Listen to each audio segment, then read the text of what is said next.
لێرە لە نێو وێرانی کێڵگەیەکدا کە سەرچاوی بژێوی چەندی خێزان بوو، ئێران بە موشەکێک بە تەواوی خاپووری کرد.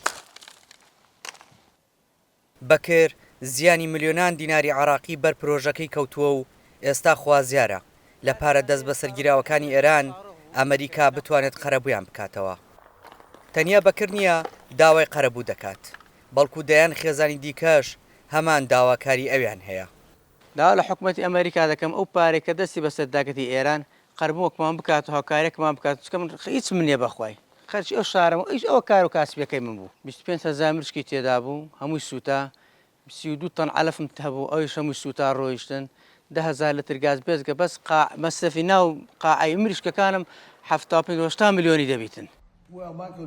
سەرۆک ترامپ لە 23 ئەم مانگەدا لە پۆستێکدا ڕایگەیاند هەر زیانێک بەرکەشتی بار یان هەر مڵک و ماڵێکی پەیوەندیدار بکەوێت خەرجی و قەرەبووەکەی لەو پارانەی ئێران دەدرێت کە لە ژێر دەست و کۆنتترۆڵی ئەمریکادان. چاودێرانی سیاسیش بە گرنگیەوە لە وتەکانی سەرۆک ترامپ دەڕوانن.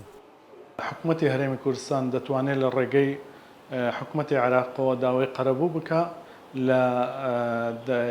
لە دادگانێ و دەوڵەتەکان شکات لە ئێران بکە و داوای قەرەبوو بکە و لەسەر ئاستی حکوومەتی عێراق و لەسەر ئاستی هاوڵاتیان و کۆمپانیاکان و ڕێکخراوەکان دەتوانن لە دادگاکانی ئەمریکا داوا تۆمار بکەن و داوای قەرەبوو بکەن لەو پارەیە و بەپێی یاساکانی ناوخۆی ئەمریکا ڕێگە دەدا بۆ کۆمپانیا ئەمریکی و هاوڵاتی مەدەنیانەی کە لە هەرێمی کوردستان زیانیان بەرکەوتووە لە ڕێگەی پارێزەری تایبەتەوە داوای ئەو قەرەبوو بکەن.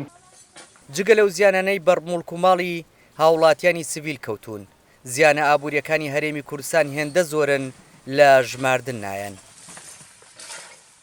پسپۆرانی دارایی و ئابووری نێودەوڵەتیش ئاماژە بۆ دەکەن گەر ئەمریکا لەو پارە دەست بەسەرگیراوانە قەرەبووی هەرێم بکاتەوە بوژانەوەیکی باشی ئابووری لە ناوچەکە دروست دەبێت.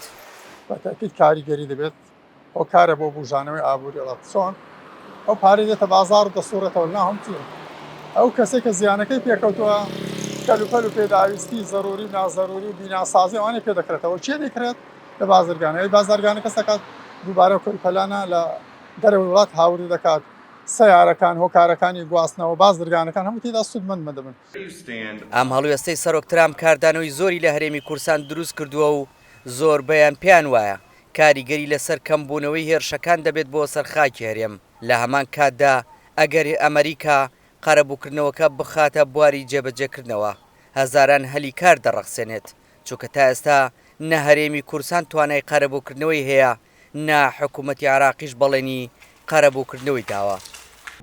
لە سەرەتای ئاڵۆزی و ڕوبەڕووبوونەوەکانی نێوان ئەمریکا و ئێرانەوە ئێران و گروپە هاوپەیمانەکانی زیاتر لە 1000 جار هێرشیان کردوتە سەر خاکی هەرێم کە جگە لە قوربانی مرۆیی زیانێکی زۆر گەوری ئابووری بەر کوردستان گەیاندووە لە کاتێکدا هەرێمی کوردستان بەشێک نەبووە لەم جەنگا.